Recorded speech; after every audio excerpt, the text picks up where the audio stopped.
Beralih ke berita lainnya, Bupati incumbent Aditya Halindra Fatsky dipastikan akan melawan kota kosong dalam Pilkada Tuban 2024 mendatang.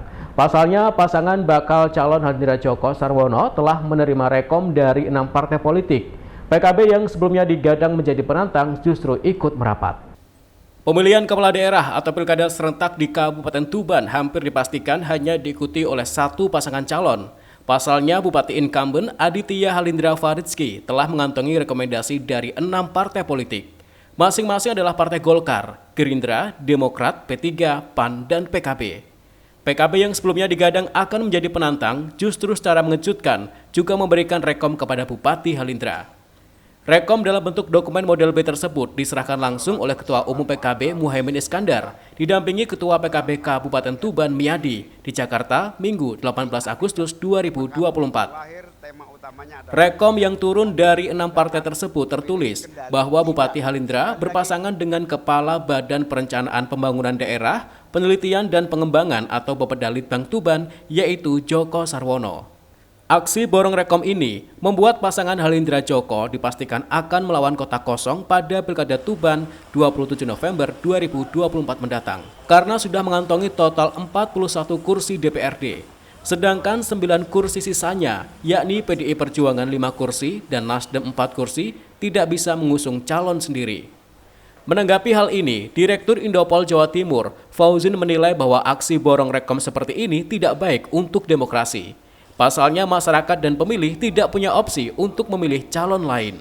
Selain itu, dukungan seluruh partai politik atau mayoritas partai politik terhadap satu pasangan calon yang nantinya akan memenangkan pilkada juga dinilai akan mengancam beberapa prinsip di dalam demokrasi.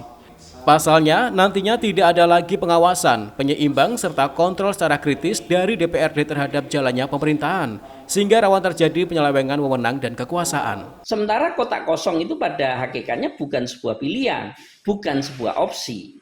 Nah, ketika yang terpilih ketika sebuah daerah punya kepala daerah yang didukung oleh mayoritas partai politik yang punya kursi di DPRD, atau seluruh anggota DPRD adalah pendukung dari bupati terpilih, pendukung dari kepala daerah terpilih, yang terancam adalah beberapa prinsip di dalam demokrasi. Tidak lagi ada fungsi pengawasan, saya kira. Pengawasan secara kritis, kontrol secara kritis dari DPRD terhadap jalannya pemerintahan yang dipimpin oleh kepala daerah, saya kira tidak akan terjadi. Nah, hal itu ketika pengawasan, ketika kontrol, ketika fungsi penyeimbang dari parlemen sudah tidak hadir di dalam penyelenggaraan pemerintahan, maka tinggal ditunggu saja kira-kira penyalahgunaan wewenang, penyalahgunaan kekuasaan yang akan terjadi dalam satu periode kepemimpinan oleh kepala daerah yang dihasilkan dari kotak kosong. Fauzin berharap ke depan dilakukan evaluasi terkait ambang batas parlemen, yang mana ambang batas tidak hanya berlaku untuk angka minimal 20% kursi atau 25% suara sah, namun juga ada ambang batas dukungan maksimal sehingga bisa muncul lebih dari satu pasangan calon. Ziki Muhammad, Husni Mubarak, CTV, Tuban.